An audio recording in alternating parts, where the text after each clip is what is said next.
My dear student, देखिए बेटा आज मैं एक्सरसाइज 3.4 का क्वेश्चन नंबर 2 करा रहा हूँ। तो क्वेश्चन की तरफ देखिए, बहुत ही अच्छा क्वेश्चन है भैया। यदि हम ये कह रहा है क्वेश्चन विलोपन विधि से ज्ञात करवा रहा है, तो बेटा विलोपन विधि हमने बता दी है, फिर भी देख लो। यदि हम अंश में, लैंग्वेज वाले क्वेश्चन है सभी, यदि हम अंश में एक जोड़ दें, देखो बेटा भिन्न होती है हमारी, तो यहाँ लिखेंगे माना भिन्न, माना भिन्न एक्स बट्टे वाई, या इसे अंश बट्टे हर भी कह सकते हैं। यदि हम अंश में एक जोड़ दें तथा हर में से एक घटा दें तो भिन्न एक में बदल जाती है। तो आप लिखोगे प्रश्न के अनुसार पहली शर्त, फर्स्ट रूल्स क्या है इसका। देखो बेटा एक्स प्लस 1 बट्टे वाई माइनस 1 बराबर 1 आ गया, एक में ये बदल गई, ठीक है, एक में बदल जाती है। तो वाई इसके नीचे 1 मान के एक्स प्लस 1 बराबर वाई माइनस 1। तो बेटा एक्स माइनस वाई इधर आएगा, तो एक्स माइनस वाई माइनस 1, तो एक्स माइनस वाई बराबर हो जाएगा माइनस के 2। समीकरण आ जाएगा आपका 1। अब यहां से बेटा दूसरी शर्त क्या है, तो यहां से लिखेंगे दूसरी शर्त से, दूसरी शर्त से हमने देखा। तो दूसरी शर्त है बेटा, ये कह रहा है क्वेश्चन यहाँ से, यदि हर में एक जोड़ते हैं बेटा एक्स बट्टे वाई, वाई में एक जोड़ दिया, हर में एक जोड़ दें तो 1/2 हो जाती है, और भिन्न क्या होगी। तो वाई क्रॉस मल्टीप्लाई 2x बराबर Y plus 1, 2x minus Y बराबर 1। तो बेटा यहाँ से भिन्न बदल गई, तो ये हो गया समीकरण आपका 2। अब समीकरण 2 हो गया यहाँ से बेटा। तो अब देखिए विलोपन विधि क्या कहती है हमारी। विलोपन विधि देखिए बेटा, यहाँ से देखो समीकरण 1 और 2 दोनों दिख रहे हैं, x minus y 2x minus y, तो माइनस वाई सेम है। अगर हम एक और माइनस ले आए तो प्लस हो जाएगी, इसमें से एक प्लस हो जाएगी। तो हम इसमें लिख सकते हैं, देखो समीकरण 1 में से 2 को घटाने पर, समीकरण 1 में से भैया 2 घटा दिया मैंने, तो यहाँ से क्या हो गया बेटा कि देखो 1 में से 2 को ही तो घटाया है आपने। तो बेटा यहाँ हो जाएगा एक्स माइनस वाई बराबर माइनस 2, यहाँ हो जाएगा 2x माइनस वाई बराबर 1। तो घटा दिया बेटा यहाँ से मैंने, ये लो प्लस हो गया, कट गया। इसमें बेटा 2x में से x गया तो 1 बचेगा, 1 में से बेटा देखो माइनस है, -3 हो जाएगा। x बराबर कितना आया यहाँ से, x बराबर बेटा हम लिख सकते हैं 3 आ गया यहाँ से, x की जो वैल्यू है वो 3 बता सकते हैं। क्वेश्चन देखो, यदि हम अंश में एक जोड़ दें, देखो बेटा एक जोड़ दिया तो हर में से एक घटा दिया, तो एक में भिन्न बदल जाती है, तो मतलब बराबर 1 आ जाता है। 1/1 मान लेंगे, वाई क्रॉस मल्टीप्लाई करके समीकरण 1 बना ले। दूसरी शर्त कह रही है हमारी यहाँ से, यदि हर में एक जोड़ दें, हर में नीचे एक जोड़ दिया तो भिन्न 1/2 हो जाती है। और भिन्न क्या है, तो भिन्न बेटा x बराबर 3 निकल आया, तो यहाँ कर देंगे x बराबर 3 निकल आया, तो x बराबर 3 समीकरण 1 में रखने,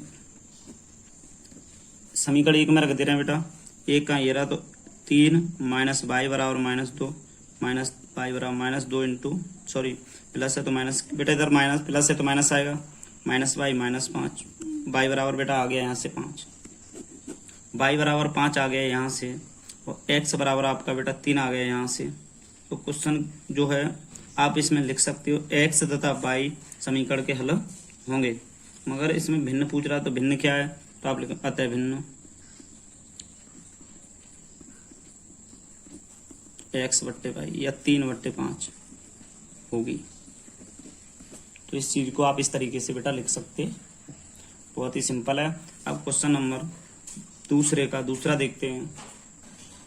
माय डियर स्टूडेंट, क्वेश्चन है 5 वर्ष पूर्व नूरी की आयु सोनू की आयु की 3 गुनी थी, 10 वर्ष पश्चात नूरी की आयु सोनू की आयु की 2 गुनी हो जाएगी, नूरी और सोनू की आयु कितनी है। तो बेटा बहुत ही सिंपल क्वेश्चन है,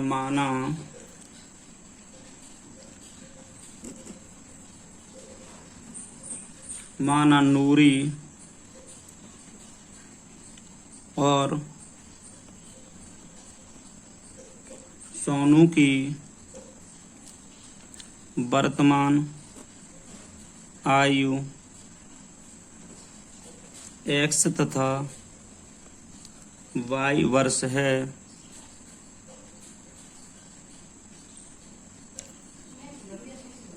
5 वर्ष पूर्व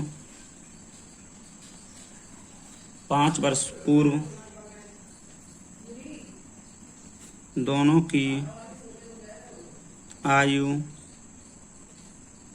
x-5 तथा y-5 वर्ष थी। तब बेटा देखिए, तब क्या होगा, यहाँ से 5 वर्ष थी। देखो माना नूरी और सोनू की वर्तमान है x और y मान ली, 5 वर्ष पूर्व दोनों की आयु x-5 y-5 हो गई। अब क्वेश्चन क्या कह रहे हैं, देखो यहाँ से कह रहा है क्वेश्चन 5 वर्ष पूर्व नूरी की सोनू की आय से, देखो नूरी की आय और सोनू की आय, 5 वर्ष पूर्व नूरी क्या सोनू की आय की तिगुनी थी।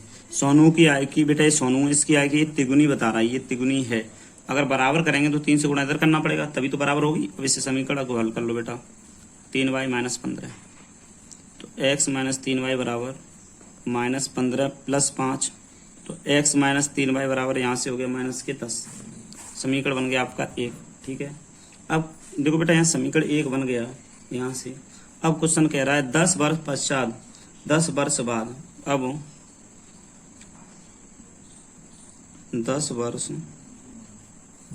10 वर्ष पश्चात दोनों की आयु x+10 तथा y+10 वर्ष होगी।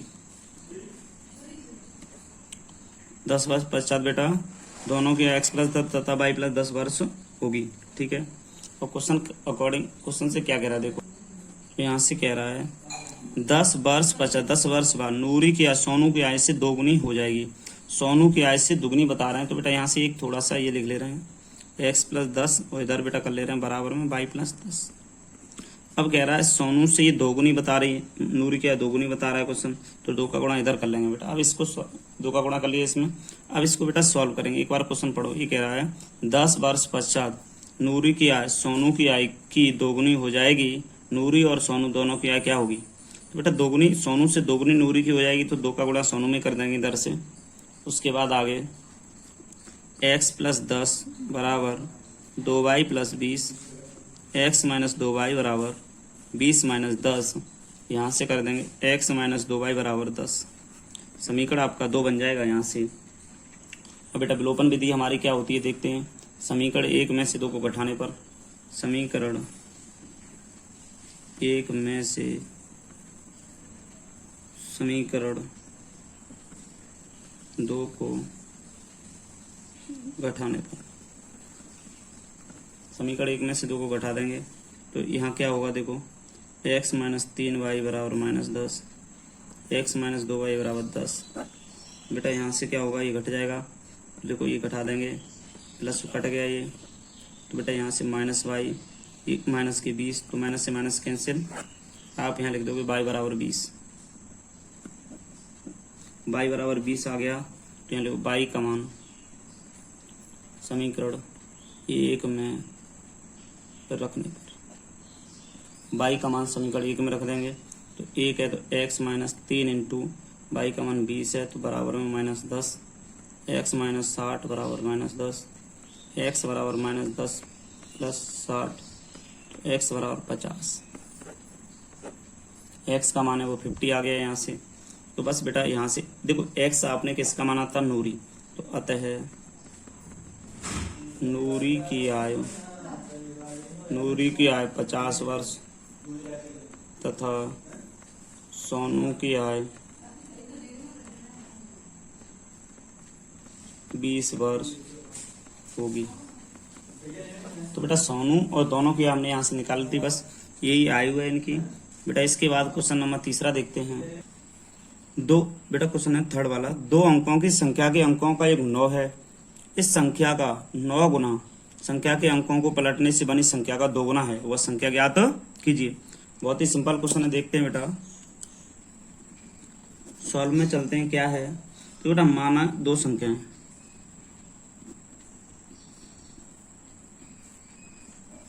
माना 2 संख्याएं 10x + y, ठीक है, हैं। इनमें बेटा देखो, जिनमें या जिसमें इकाई अंक, इकाई का जो अंक है वो बेटा बाई है, ठीक है, तथा दहाई अंक, दहाई अंक, जो दहाई अंक है वो x है, ठीक है, इकाई अंक है वो बाई है, दहाई अंक है वो x हो जाएगा। अब अकॉर्डिंग टू क्वेश्चन, प्रश्न के अनुसार देखते हैं। यहाँ लिखेंगे संख्या के अंकों का योग, संख्या के अंकों का योग, संख्या के अंकों का योग बेटा यहाँ से हो जाएगा 9 कह रहा है ना, तो x प्लस वाई बराबर 9 कर दो बेटा यहाँ से। अब कह रहा है बेटा यहाँ से क्वेश्चन 9 गुना इस संख्या का 9 गुना, इस संख्या x आपकी संख्या बेटा यहाँ से 10x प्लस वाई है ना, तो इसका 9 गुना क्या होगा, देखो 10x प्लस वाई का 9 गुना, 9 गुना संख्या के अंकों को पलट, अब इस संख्या के अंक पलटो, 10y प्लस x हो जाएगा, पलटने से बनी संख्या का 2 गुना, जो बनेगी संख्या उसका 2 गुना हो जाएगा। अब कह रहा है संख्या का 2 गुना है, वो संख्या क्या है, तो बेटा 90x plus 9y, 20y plus के 2x। अब इसको इधर ले जाएंगे 90 और ये आ जाएगा 2, 90x माइनस के 2x बराबर 20y माइनस के बेटा 9y। बेटा यहाँ से जाएंगे तो आपके बच गए 88x बराबर 11y, ठीक है। अब देखो y की वैल्यू निकाल ले रहे हैं, 11 8 88, 8x आ गया, समीकरण आपका बन गया 2, इसे मान लो 1 और इसे मान लो बेटा 2, समीकरण 2 बन गया आपके। यहाँ से देखो सही से, 11 8 88, y बराबर 8x आ गया, समीकरण 2। और समीकरण 2 है ना, समीकरण 2 से y का मान समीकरण 1 में रख दे रहे हैं। देखो ये y बराबर 8x है, समीकरण 1 में रखने पर y बराबर 8x समीकरण 1 में रखने पर, तो बेटा x प्लस वाई बराबर 9 है ना, तो y का मान यहाँ से हो जाएगा 8x बराबर 9, x प्लस वाई बराबर 9, x प्लस 8x बराबर 9 बेटा, तो यहाँ से आ जाएगा आपका 9x बराबर 9, x बराबर 9/9 कट गए, x बराबर बना गए, x बराबर समीकरण 2 में रखने पर 2 में रख देंगे इसमें, तो y बराबर 8 इंटू 1 इक्वल टू y बराबर आपका आंसर आ जाएगा 8, y बराबर आपका आंसर 8 आ जाएगा। तो बेटा यहाँ से आपको संख्या लिखनी है, देखो यहाँ से संख्या क्या होगी, तो यहाँ से लिखेंगे अतः संख्या, अतः संख्या 18 होगी, संख्या जो होगी वो बेटा वो 18 होगी, तो इस बात को हम यहाँ से लिख देंगे 18। अगर रिवर्स मतलब उल्टे करने पे जोड़ी जाए बेटा तो 81 होगी। कैसे होगी मैं बता दूं, 18 देखो 10x प्लस वाई है ना, तो बेटा x का मान 1 है, तो 10 इंटू 1 प्लस वाई का मान 8 है, तो यहाँ से हो जाएगा 10 प्लस 8, तो इक्वल टू में बेटा कितना हो जाएगा 18 हो जाएगा, इक्वल टू में 18 आंसर आ जाएगा इसका। अब क्वेश्चन नंबर 4 वाला देखते हैं आगे, 4 वाला क्वेश्चन देखते हैं बेटा सॉल्व में। क्वेश्चन है देखो बेटा, मीना 2000 रुपये निकालने के लिए बैंक गई, उसने खजांची से 50 रुपये तथा 100 रुपये के नोट देने के लिए कहा।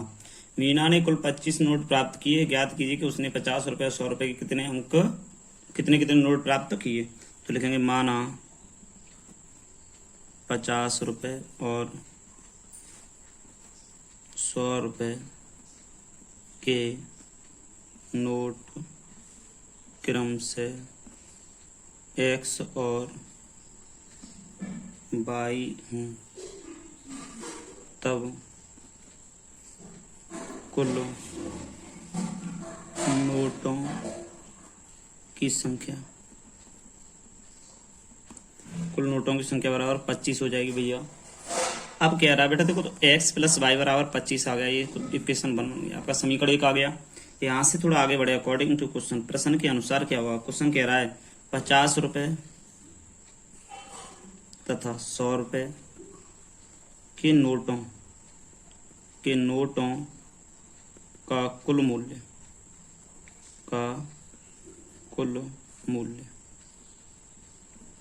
हो जाएगा बेटा 2000 रुपये, 2000 बता रहा है। तो बेटा इसकी देखिए, तो 50x प्लस 100y बराबर 2000, तो बेटा यहाँ से कर 50 कॉमन ले लेंगे, तो x प्लस 2y बराबर 2000, 1 0 5 से कट गया 40 बार, x प्लस 2y बराबर 40, समीकरण बन गया बेटा आपको 2, समीकरण 2 बन गए। तो समीकरण यहाँ से, बस यहाँ से ले लो, समीकरण एक में से समीकरण दो को घटाने पर समीकरण एक में से दो को घटाएंगे बेटा, तो क्या होगा देखो यहाँ से, x प्लस वाई बराबर 25, x प्लस 2y बराबर 40। दो में से एक में से दो, एक में से बेटा दो को घटा रहा हूँ मैं, देखो तो कट गया, यहाँ बचेगा माइनस के y बराबर 25 में 40 में बेटा यहाँ से आपका देखो यहाँ से घटा दिया तो माइनस के 15 ही तो बचेगा, y बराबर 15, y बराबर 15, y का मान समीकरण एक में रखने पर, समीकरण बेटा एक में रखेंगे तो क्या होगा देखो, x प्लस वाई बराबर 25 है ना, तो x का तो ये यहाँ 15 लगाएंगे बराबर 25, तो x बराबर 10 आ जाएगा। 10 आ गया तो आप लिख सकते हो बेटा, हमने देखो माना है 50 की नोटों की संख्या x और 100 का y, तो आप कर दोगे, अतः 50 रुपए के नोटों की संख्या 10 तथा 100 रुपए के नोटों की संख्या y बराबर कितनी है बेटा, 15। 100 रुपए के नोटों की संख्या 15 होगी। उसने किराए पर पुस्तकें देने वाले किसी पुस्तकालय का प्रथम 3 दिनों का एक नियत किराया बेटा, 3 दिनों का एक नियत किराया है तथा उसके बाद प्रत्येक अतिरिक्त दिन का अलग अलग किराया है। श्रोता ने 7 दिनों तक एक पुस्तक रखने के लिए 27 रुपए अदा किए। तो बेटा यहाँ से देखते हैं, पुस्तकालय का नियत किराया 3 दिनों का, पुस्तकालय सॉल्व डाल दो बेटा, पुस्तकालय का प्रथम 3 दिनों का नियत किराया x, ठीक है, नियत किराया x हो गया। अब अतिरिक्त प्रत्येक अतिरिक्त दिन का किराया, तो बेटा यहाँ y होगा, तब y मान लिया, तब बेटा प्रथम शर्त मतलब अकॉर्डिंग टू क्वेश्चन, पहले क्या कह रहा है, श्रोता ने 7 दिनों तक कोई चीज लिए तथा एक पुस्तक रखने के लिए 27 रुपए दिए, तो 3 दिन का तो x हो गया। अब बचे कितने बेटा, 4 दिन, तो 4y बराबर 27। अब क्वेश्चन दो, जबकि सुशी ने एक पुस्तक 5 दिनों के लिए रखी, 3 2 5 हो गए बेटा, बराबर 21 दिए, समीकरण 2 हो गए। नियत किराया तथा प्रत्येक अतिरिक्त दिन का किराया ज्ञात कीजिए। तो बेटा बहुत ही सिंपल है क्वेश्चन। अब आगे देखते हैं हम यहाँ से क्वेश्चन क्या कह रहा है। देखो समीकरण एक में से दो को घटाएंगे, लिखेंगे समीकरण एक में से समीकरण दो को घटाने पर, समीकरण एक में से दो को घटाएंगे तो बेटा देखो समीकरण एक में से दो को घटाएंगे तो x प्लस 4y बराबर 27, x प्लस 2y बराबर 21। बेटा x कट गया, 2y बराबर 6 हो गया, y बराबर 3, y बराबर 3 आ गया, y बराबर 3, y का मान समीकरण बेटा आप रख दो एक में, समीकरण एक में रखने पर y का मान समीकरण एक में रख देंगे तो x प्लस 4 इंटू 3 बराबर 27, तो x प्लस 12 बराबर 27, 27 माइनस के 12, देखो बेटा 5 1 15 आ गया, तो आप लिख दोगे x बराबर 15, x बराबर 15। तो बेटा ये x बराबर 15 आ गया, तो आप यहाँ से कह सकते हो जो नियत किराया इसके रैखिक की बात कर रहा है तो आता है रैखिक समीकरण, रैखिक समीकरण एवं x प्लस 4y बराबर 27, x प्लस 2y बराबर 21, x प्लस 4y बराबर 27, x प्लस 2y बराबर 21 आप लिख दोगे, अर्थात नियत किराया 15 रुपये तथा अतिरिक्त अतिरिक्त दिन का किराया 3 रुपये। प्रत्येक अतिरिक्त दिन का किराया 3 रुपये और नियत किराया रहता है 3 दिन का, वो 15 रुपये होगा यहाँ से। तो क्वेश्चन बहुत ही नॉर्मल था, यही क्वेश्चन है बेटा दूसरे वाले के। तो अब आगे देखेंगे 3.5 क्या है।